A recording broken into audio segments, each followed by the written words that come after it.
Good evening. Ella Baker, a giant of the civil rights movement, left us with this wisdom: give people light, and they will find the way. Give people light. Those are words for our time. The current president has cloaked American darkness for much too long. Too much anger, too much fear, too much division. Here and now, I give you my word. If you entrust me with the presidency, I will draw on the best of us, not the worst. I will be an ally of the light, not the darkness. It's time for us, for we the people, to come together. And make no mistake, united we can and will overcome this season of darkness in America. We'll choose hope over fear, facts over fiction, fairness over privilege. I'm a proud Democrat, and I'll be proud to carry the banner of our party into the general election. So it's with great honor and humility, I accept this nomination for President of the United States of America. But while I'll be a Democratic candidate, I will be an American president. I'll work hard for those who didn't support me, as hard for them as I did for those who did vote for me. That's the job of a president, to represent all of us, not just our base or our party. This is not a partisan moment. This must be an American moment. It's a moment that calls for hope and light and love, hope for our future, light to see our way forward, and love for one another. America isn't just a collection of clashing interests of red states or blue states. We're so much bigger than that. We're so much better than that. You know, nearly a century ago, Franklin Roosevelt pledged the New Deal in a time of massive unemployment, uncertainty, and fear. Stricken by a disease, stricken by a virus, FDR insisted that he would recover and prevail, and he believed America could as well. And he did, and we can as well. This campaign isn't just about winning votes. It's about winning the heart and, yes, the soul of America. Winning it for the generous among us, not the selfish. Winning it for workers who keep this country going, not just the privileged few at the top. Winning it for those communities who have known the injustice of a knee on the neck. For all the young people who have known only America being rising inequity and shrinking opportunity, they deserve the experience of America's promise. They deserve to experience it in full. You know, no generation ever knows what history will ask of it. All we can ever know is whether we're ready when that moment arrives. And now history has delivered us to one of the most difficult moments America's ever faced. Four historic crises, all at the same time. A perfect storm. The worst pandemic in over 100 years. The worst economic crisis since the Great Depression. The most compelling call for racial justice since the 60s. And the undeniable realities and just the accelerating threats of climate change. So the question for us is simple. Are we ready? I believe we are. We must be. You know, all elections are important. But we know in our bones this one is more consequential. As many have said, America is at an inflection point. A time of real peril, but also of extraordinary possibilities. We can choose a path of becoming angrier, less hopeful, more divided, a path of shadow and suspicion, or we can choose a different path and together take this chance to heal, to reform, to unite, a path of hope and light. This is a life-changing election. This will determine what America is going to look like for a long, long time. Character is on the ballot. Compassion is on the ballot. Decency, science, democracy, they're all on the ballot. Who we are as a nation, what we stand for, and most importantly, who we want to be, that's all on the ballot. And the choice could not be more clear. No rhetoric is needed. Just judge this president on the facts. 5 million Americans infected by COVID-19. More than 170,000 Americans have died. By far the worst performance of any nation on earth. More than 50 million people have filed for unemployment this year. More than 10 million people are going to lose their health insurance this year. Nearly 1 in 6 small businesses have closed this year. And this president, if he's reelected, you know what will happen. Cases and deaths will remain far too high. More mom and pop businesses will close their doors, and this time for good. Working families will struggle to get by. And yet the wealthiest 1% will get tens of billions of dollars in new tax breaks. And the assault on the Affordable Care Act will continue until it's destroyed, taking insurance away from more than 20 million people, including more than 15 million people on Medicaid, and getting rid of the protections that President Obama worked so hard to get passed for people who have 100 million more people who have pre-existing conditions.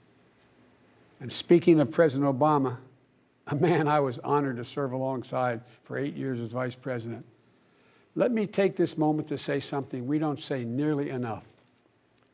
Thank you, Mr. President. You were a great president, a president our children could and did look up to. No one's going to say that about the current occupant of the White House. What we know about this president is if he's given 4 more years, he'll be what he's been for the last 4 years. A president who takes no responsibility, refuses to lead, blames others, cozies up to dictators, and fans the flames of hate and division. He'll wake up every day believing the job is all about him, never about you. Is that the American you want for you, your family, your children? I see a different America, one that's generous and strong, selfless and humble. It's an America we can rebuild together. As president, the first step I will take will be to get control of the virus that has ruined so many lives. Because I understand something this president hasn't from the beginning. We will never get our economy back on track. We will never get our kids safely back in schools. We'll never have our lives back until we deal with this virus. The tragedy of where we are today is it didn't have to be this bad. Just look around.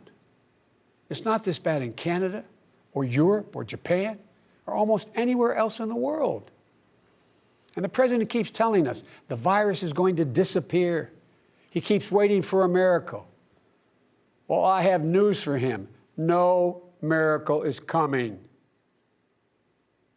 We lead the world in confirmed cases. We lead the world in deaths. Our economy is in tatters with Black, Latino, Asian American, Native American communities bearing the brunt of it. And after all this time, the president still does not have a plan. Well, I do. If I'm your president, on day 1, we'll implement the national strategy I've been laying out since March. We'll develop and deploy rapid tests with results available immediately. We'll make the medical supplies and protective equipment that our country needs. And we'll make them here in America, so we will never again be at the mercy of China or other foreign countries in order to protect our own people. We'll make sure our schools have the resources they need to be open, safe, and effective. We'll put politics aside. We'll take the muzzle off our experts so the public gets the information they need and deserve. Honest, unvarnished truth. They can handle it. We'll have a national mandate to wear masks, not as a burden, but as a patriotic duty to protect one another. In short, we'll do what we should have done from the very beginning. Our current president has failed in his most basic duty to the nation. He's failed to protect us. He's failed to protect America. And my fellow Americans, that is unforgivable. As president, I'll make you a promise. I'll protect America. I will defend us from every attack. seen and unseen, always, without exception, every time. Look, I understand. I understand how hard it is to have any hope right now. On this summer night, let me take a moment to speak to those of you who have lost the most. I have some idea how it feels to lose someone you love. I know that deep black hole that opens up in the middle of your chest and you feel like you're being sucked into it. I know how mean and cruel and unfair life can be sometimes. But I've learned two things. First, your loved one may have left this earth, but they'll never leave your heart. They'll always be with you. You'll always hear them. And second, I found the best way through pain and loss and grief is to find purpose. As God's children, each of us have a purpose in our lives. We have a great purpose as a nation to open the doors of opportunity to all Americans, to save our democracy, to be a light to the world once again, and finally to live up to and make real the words written in the sacred documents that founded this nation, that all men and women are created equal, endowed by their Creator with certain inalienable rights, among them life, liberty, and the pursuit of happiness. You know, my dad was an honorable, decent man. He got knocked down a few times pretty hard, but he always got back up. He worked hard, and he built a great middle-class life for our family. He used to say, Joey, I don't expect the government to solve my problems, but I sure in hell expect them to understand them. And then he'd say, Joey, a job is about a lot more than a paycheck. It's about your dignity. It's about respect. It's about your place in the community. It's about being able to look your kid in the eye and say, honey, it's going to be okay, and mean it. I've never forgotten those lessons. That's why my economic plan is all about jobs, dignity, respect, and community. Together we can and will rebuild our economy.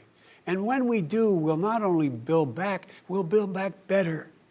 With modern roads, bridges, highways, broadband, ports and airports as a new foundation for economic growth, with pipes that transport clean water to every community, with 5 million new manufacturing and technology jobs so the future is made in America, with a healthcare system that lowers premiums, deductibles, drug prices, by building on the Affordable Care Act he's trying to rip away, with an education system that trains our people for the best jobs of the 21st century. There's not a single thing American workers can't do. And where cost doesn't prevent young people from going to college and student debt doesn't crush them when they get out. With a child care and elder care system that makes it possible for parents to go to work and for the elderly to stay in their homes with dignity. With an immigration system that powers our economy and reflects our values. And with newly empowered labor unions. They're the ones that built the middle class.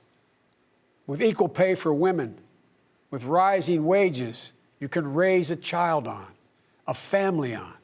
And yes, we're going to do more than praise our essential workers. We're finally going to pay them. Pay them. We can and we will deal with climate change. It's not only a crisis, it's an enormous opportunity. An opportunity for America to lead the world in clean energy and create millions of new, good-paying jobs in the process. And we can pay for these investments by ending loopholes, unnecessary loopholes, and the president's $1.3 trillion tax giveaway to the wealthiest 1% and the biggest, most profitable corporations, some of which do not pay any tax at all. Because we don't need a tax code that rewards wealth more than it rewards work. I'm not looking to punish anyone. Far from it.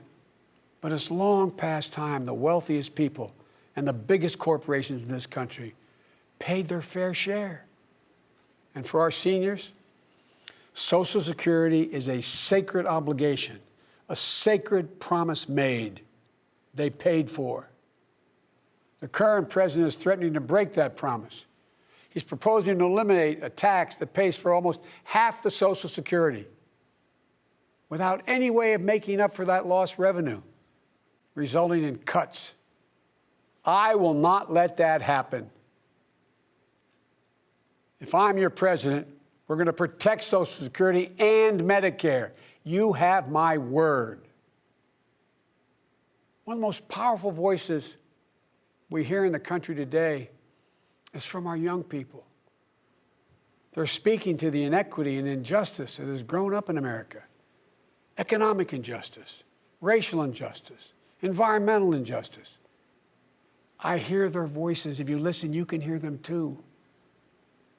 And whether it's the existential threat posed by climate change, the daily fear of being gunned down in school, or the inability to get started in your first job, it will be the work of the next president to restore the promise of America to everyone.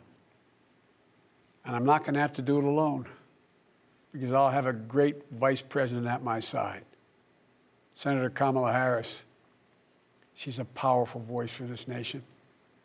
Her story is the American story. She knows about all the obstacles thrown in the way of so many in our country. Women, black Americans, South Asian Americans, immigrants, the left out and the left behind. But she's overcome every obstacle she's ever faced. No one's been tougher on the big banks and the gun lobby. No one's been tougher in calling out the current administration for its extremism, its failure to follow the law, its failure to simply tell the truth. Kamala and I both draw from our families. That's where we get our strength. For Kamala, it's Doug and their families. For me, it's Jill and ours. I've said many times, no man deserves one great love in his life, let alone two. But I've known two. After losing my first wife in that car accident, Jill came into my life. She put our family back together. She's an educator, a mom, a military mom, and an unstoppable force. If she puts her mind to it, just get out of the way. She's going to get it done. She was a great second lady, and I know she'll make a great first lady for this nation. She loves this country so much. And I'll always have the strength that can only come from family. Hunter, Ashley, all our grandchildren, my brothers, my sister, they give me courage. They lift me up while he's no longer with us. Bo inspires me every day. Bo served our nation in uniform. A year in Iraq, a decorated Iraqi war veteran. So I take very personally the profound responsibility of serving as Commander-in-Chief. I'll be a president who will stand with our allies and friends and make it clear to our adversaries the days of cozying up to dictators is over. Under President Biden, America will not turn a blind eye to Russian bounties on the heads of American soldiers. Nor will I put up with foreign interference in our most sacred democratic exercise, voting. And I'll always stand for our values of human rights and dignity. I'll work in common purpose for a more secure, peaceful, and prosperous world. History has thrust one more urgent task on us. Will we be the generation that finally wipes out the stain of racism from our national character? I believe we're up to it. I believe we're ready. Just a week ago yesterday was the 3rd anniversary of the events in Charlottesville. Close your eyes. Remember what you saw on television. Remember seeing those neo-Nazis and Klansmen and white supremacists coming out of fields with lighted torches, veins bulging, spewing the same anti-Semitic bile heard across Europe in the 30s. Remember the violent clash that ensued between those spreading hate and those with the courage to stand against it. And remember what the president said when asked? He said there were, quote, very fine people on both sides. It was a wake-up call for us as a country, and for me, a call to action. At that moment, I knew I'd have to run, because my father taught us that silence was complicity, and I could never remain silent or complicit. At the time, I said we're in the battle for the soul of this nation, and we are. You know, one of the most important conversations I've had this entire campaign, it was with someone who was much too young to vote.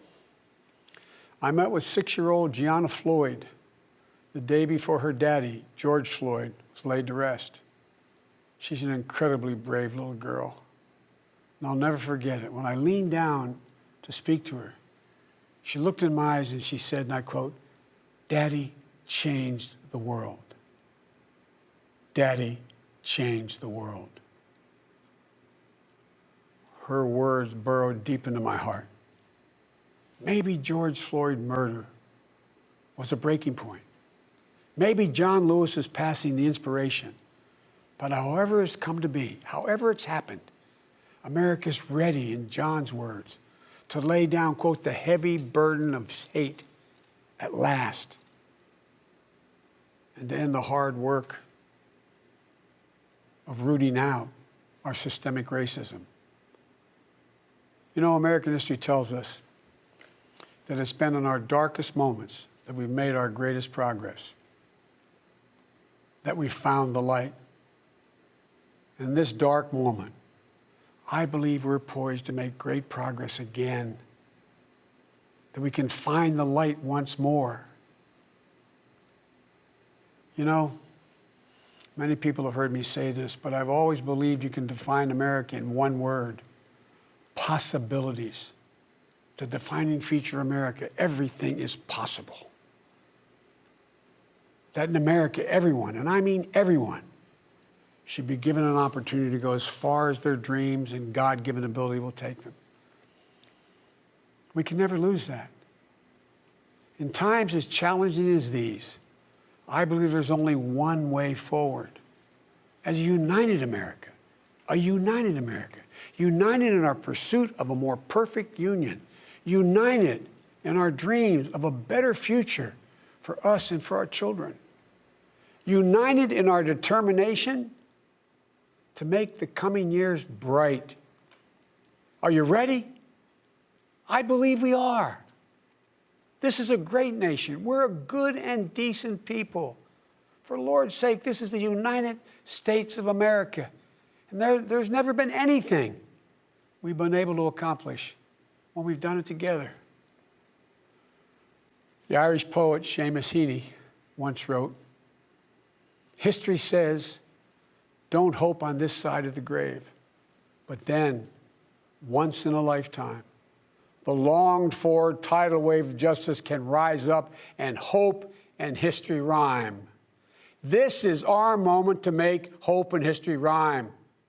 With passion and purpose, let us begin, you and I together, one nation, under God, united in our love for America, united in our love for each other. For love is more powerful than hate, hope is more powerful than fear, and light is more powerful than dark. This is our moment, this is our mission.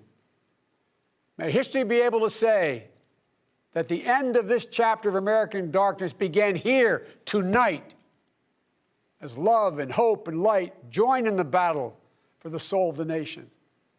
And this is a battle we will win, and we'll do it together. I promise you. Thank you, and may God bless you, and may God protect our troops." Me ha parecido un discurso espectacular y ahora explicaré por qué, ¿vale? Lo principal para mí de este discurso, lo más importante, tiene que ver con las expectativas. Trump y los republicanos llevan meses, desde 2019, diciendo que Joe Biden está senil. Hemos visto muchos ejemplos en entrevistas, en intervenciones en público, discursos, en los que Biden se ha trabado, incluso con teleprompter. En los que ha habido momentos que la gente, pues, Ha pensado, Biden está jodido y la puede seguir liando tal y como la ha liado muchas veces a lo largo de su carrera política. Una de las cosas por las que se conoce a Joe Biden es porque siempre que tiene una campaña presidencial, y esta es la tercera, siempre la caga, siempre la caga. Y hemos visto, o sea, en entrevistas, los comentarios que ha hecho sobre los afroamericanos, por ejemplo, esa entrevista con Charlemagne the God, que dijo, si te estás pensando votar por Trump, entonces no eres negro. What the fuck, Joe Biden? O sea, estás construyendo todas estas expectativas a lo largo de los meses, te aprovechas de cada mala intervención de Biden para seguir explotando esta narrativa de que Biden está senil, y llega el tío y te hace un discurso de ¿cuántos minutos? ¿Media hora? Está hablando media hora, ¿no? Desde 50, 25 minutos. Un discurso de 25 minutos en el que... ¿Cuántas veces se ha trabado? ¿Se ha trabado 3 veces? Ya ves tú, 3 veces. Ha cambiado de humor. Ha cambiado de ritmo. Ha cambiado la forma en la que... la forma de expresarse también. Ha gestionado muy bien los tiempos y la cadencia. O sea, ha sido un discurso a muchos niveles impecable. Pero es que además el mensaje... también a muchos niveles ha sido muy bueno. Ha empezado de la forma más inteligente posible, según mi punto de vista, porque han explotado mucho el tema de que Joe Biden pues ha tenido 2 grandes tragedias en su vida, para los que no lo recordéis, pero perdió a su mujer y a su hija cuando empezó en el Senado, y luego más adelante se casó con Jill Biden. Él tenía 2 hijos, arrastraba 2 hijos de su anterior matrimonio, y luego tuvo otra hija, pero perdió a su hijo Beau Biden, que era pues Beau Biden tenía una carrera, una proyección política enorme. Se esperaba que iba a ser una persona muy importante en Washington, D.C., pero bueno, un cáncer se lo llevó. Y esa era la segunda tragedia de Joe Biden. Entonces, es algo de lo que han hablado mucho a lo largo de toda la convención, y sobre todo hoy en los prolegómenos del discurso de Biden. Entonces ya con todas esas emociones te meten en el discurso. Y él empieza hablando desde la empatía de la tragedia del coronavirus. Es decir, el coronavirus... no lo ha mencionado apenas, lejos de lo que es el principio y adelante cuando habla de trabajos, que ahora iremos a ese tema. Pero lo que me parece muy interesante y muy acertado por su parte es empezar con la empatía, porque al fin y al cabo a Joe Biden se le conoce como esa clase de político. Podemos hablar concretamente de las políticas que ha apoyado Biden a lo largo de su carrera política, a primeros de los 90, cuando apoyó esa ley de tough on crime, ¿no? Duros con el crimen, que al final pues tuvo sus durísimas consecuencias para el sistema de justicia criminal, pero... al mismo tiempo, yo creo que es importante recalcar que la política también, es algo que comentaba sobre el discurso de Obama de ayer, también significa tergiversar un poco o maquillar tu carrera, lo que has hecho, las decisiones que has tomado. Y en este caso ya digo que lo que han hecho es coger esa parte más conocida de la historia de Biden, que es la empatía. Es decir, que las tragedias que han definido su vida personal también le han ayudado luego a tener más empatía con gente que también ha sufrido tragedias. Y yo creo que eso se ha visto mucho a lo largo de anécdotas que han ocurrido a lo largo de la carrera de Biden y de lo que la gente dice sobre él, de las buenas relaciones que ha tenido. Y a lo largo de esta convención demócrata se ha hablado no solo de las buenas relaciones que ha tenido con sus aliados demócratas. Bernie Sanders ha dado un discurso pues muy ser aliado de Biden completamente, pero luego también has tenido pues a republicanos que se han sumado a este tren de los demócratas, como John Kasich, exgobernador de Ohio, republicano. También tienes a la mujer de John McCain, el ex senador de Arizona que falleció el año pasado, pero que grabaron un vídeo hablando de la relación tan buena que tenían ellos dos.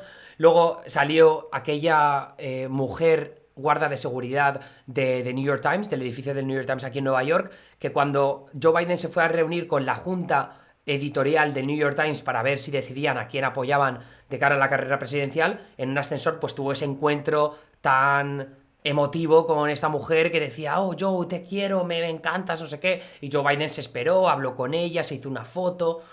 Entonces yo creo que a lo largo de toda esta convención te han construido la narrativa de que de que Biden es una persona empática, y ha empezado el discurso con eso, y eso es lo que le ha guiado para luego empezar a hablarte de lo que le interesa, ¿no? Que eran esas partes, esos 4 pilares de las crisis que se han producido a lo largo de los últimos años y que él va a afrontar como presidente si gana a partir de 2021. Y decía, los 4 pilares han sido la crisis pandémica, la crisis económica generada por la pandemia, la crisis racial que se ha acrecentado en los últimos meses a raíz de la muerte de George Floyd a manos de la policía, y el cambio climático. Ahí hay por lo menos 2, bueno, sí que son, en el caso de cambio climático y de la crisis económica, que él luego ha hecho un viraje y ha empezado a hablar de los trabajos, ¿no? Que una de la parte esencial que va a centrar Joe Biden su discurso es en crear trabajos, que bueno, es algo que Trump también lo va a proponer, porque Trump lo que va a decir, mira, la economía estaba de puta madre desde la pandemia, pero ha llegado esta pandemia que era imprevisible y por eso no hay tantos trabajos ahora, pero vamos a recuperar la economía tal y como yo conseguí que creciera antes de que llegara el coronavirus. Pero lo que dice Biden es que se va a apoyar en el cambio climático, en un plan enorme de infraestructura para traer nuevos trabajos y también con el mensaje que se ha adelantado a Trump, porque Trump es una de las personas que atacaba a los acuerdos comerciales, a los tratados comerciales de libre comercio que en su momento tanto Obama como él defendieron durante la presidencia entre 2008 y 2016, que era hablando de, por ejemplo, del NAFTA o del TPP, ¿no? Que es el Trans-Pacific Partnership, que era un acuerdo de libre comercio con muchos países. Entonces, eso era más un concepto de globalización neoliberal que definirían desde la izquierda. Y sin embargo, Trump tenía este discurso de traer los trabajos de vuelta a Estados Unidos. Es una de las razones también, que yo creo que no se habla de ello lo suficiente, una de las razones por las que Trump ganó en el Midwest norteamericano, ¿no? Ganó en Michigan, en Wisconsin, en Pensilvania. Al final, todos estos trabajos de gente que trabaja en manufactureras que se fueron al extranjero a lo largo de las últimas décadas y sobre todo potenciadas por presidencias que no se han enfocado lo suficiente en recuperar esos trabajos, y algo que se ha acrecentado con la llegada del coronavirus, porque también has tenido que lo que es la red de producción y de distribución de pues, los reactivos, de el PPE, ¿cómo se llama en español? Todo lo que son mascarillas y ventiladores y tal, que al final tienes que depender de otros países en el extranjero para que te puedan producir esos productos que son necesarios para afrontar una crisis como la del coronavirus. Entonces Trump hablaba de esto, hablaba de poder devolver a Estados Unidos su papel como país que es capaz de producirse para sí mismo y luego también de exportar. Pero lo que digo que se ha adelantado Joe Biden es porque él ha propuesto un nuevo programa público de inversión en manufactureras, en desarrollo tecnológico, en investigación, que se llama, me parece que es Buy American, compra estadounidense, ¿no? Que compres cosas aquí. Y es algo de lo que también ha hablado en este discurso. Entonces eso me parece importante porque es una forma de devolver el discurso, de apartarlo completamente de las guerras culturales. Todo el tema de las guerras culturales, ¿qué ha dicho Biden en el discurso de las guerras culturales? De lo políticamente correcto. ¿Qué ha dicho Trump de, no sé, o sea, cuando ha hablado de la crisis racial, lo ha hecho también en un término un tanto superficial, ha hablado más de su experiencia, de qué es lo que a él le importó, que ahora hablaré un poco de ello, que es lo de Charlottesville, ¿no? De la crisis de Charlottesville. Pero no se ha metido en ningún momento de hablar de todos estos temas de lo políticamente correcto y las políticas de identidad que han definido a parte del Partido Demócrata a lo largo de los últimos años. Y creo que esto es importante porque es algo que lleva haciendo Biden en los últimos meses. Él no ha querido para nada meterse en ese terreno. Con el tema de las estatuas, se han tirado estatuas a lo largo de todo el país, él tampoco se ha metido ahí a cuestionar pues la historia de George Washington, de Thomas Jefferson, que son estatuas de padres fundadores de Estados Unidos que querían tirar abajo pues porque en sus vidas tenían esclavos, ¿no? Él no se quería meter en ese terreno, no le interesaba. Entonces, ya digo que en este discurso se ha centrado más en los trabajadores, en la recuperación económica, también ha hablado de la sanidad. Es verdad que no es tan progresista en lo que respecta a la sanidad a la hora de desmantelar el sistema de seguros médicos privados y de pues, poner un programa de sanidad público universal como el que quería proponer Bernie Sanders, y eso de apoyarse un poco en lo que es Obamacare, que en cierta medida ha sido un poco caótico, tanto su implantación como luego se ha desarrollado, también provocado por los republicanos que llevan intentando cargárselo desde hace años. Pero en cualquier caso también se ha centrado en un tema como la sanidad, que sea más affordable, más barato para todo el mundo, que es algo que interesa muchísimo a la ciudadanía. La sanidad, antes de que llegara la pandemia de coronavirus y esta crisis económica a la que ahora se enfrenta el país, era el tema principal. Durante las elecciones de 2018 de medio mandato, ya digo que la sanidad era uno de los temas imprescindibles para una gran parte del electorado. Entonces, esa es una parte importante. Luego, también se ha centrado en los seniors, en los jubilados, cuando ha hablado de Social Security, de la seguridad social.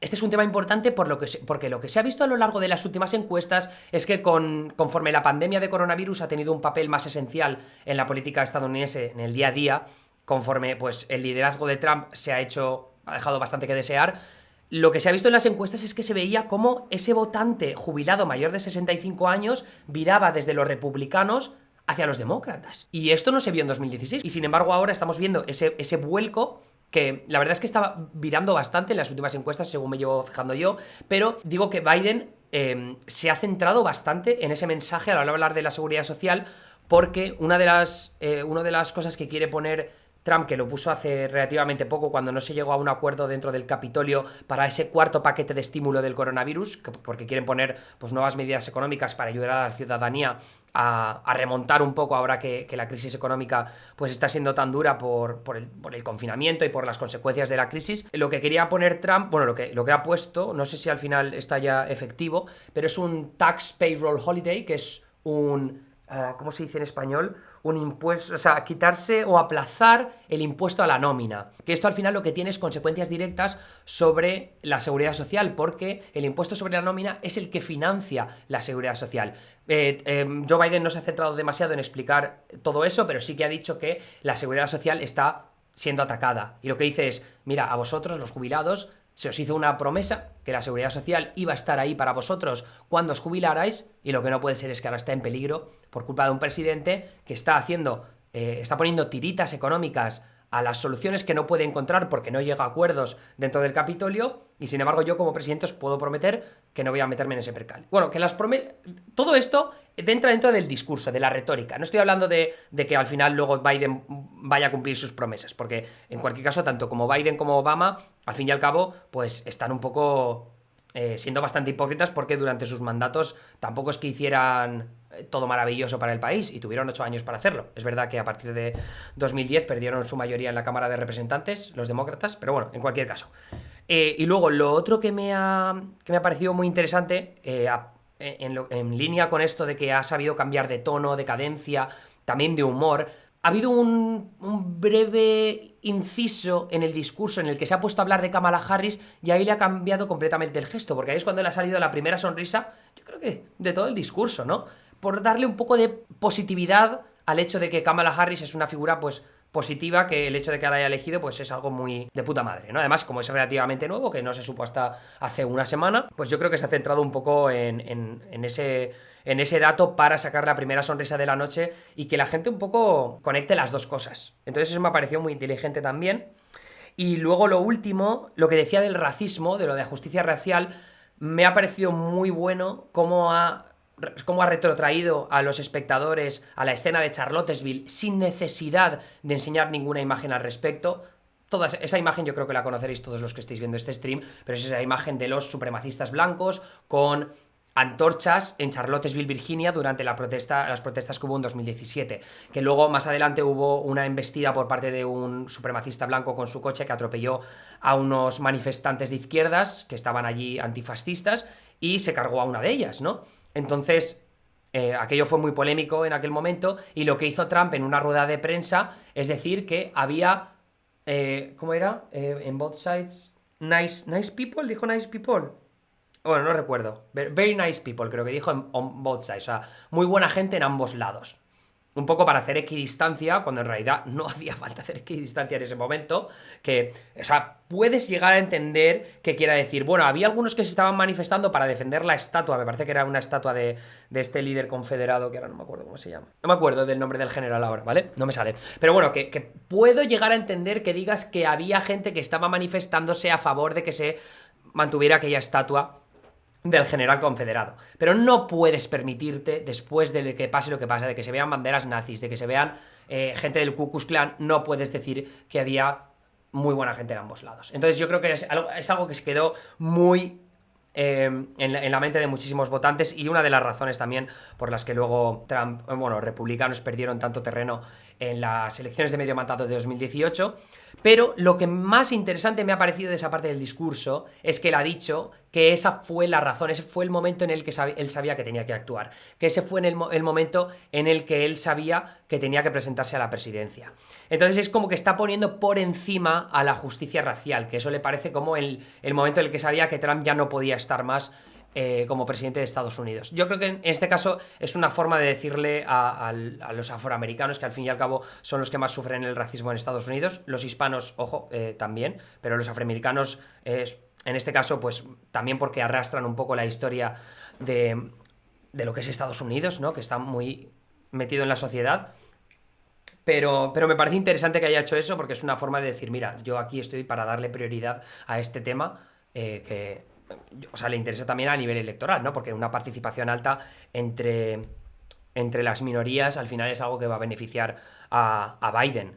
También un poco depende de lo que pierda, del terreno que pierda con los latinos y con los hispanos, porque lo que se ve en las encuestas es que no le está yendo tan bien como le estaba yendo a Hillary Clinton, pero también tiene mucho terreno para mejorar por ahí. Bernie Sanders, por ejemplo, en las primarias lo hizo muy bien en ese aspecto. Así que... por cierto, que ha mencionado también lo que dijo la hija de George Floyd. No sé si os acordáis que dijo que le preguntaron qué pasaba. Le preguntaron algo sobre su padre y ella dijo: Daddy changed the world, ¿no? Papá cambió el mundo. Que aquello me pareció espectacular que dijera a la niña aquello, porque, no sé, no creo que estuviera preparado, es que le salió del alma. O sea, el vídeo me quedé alucinado.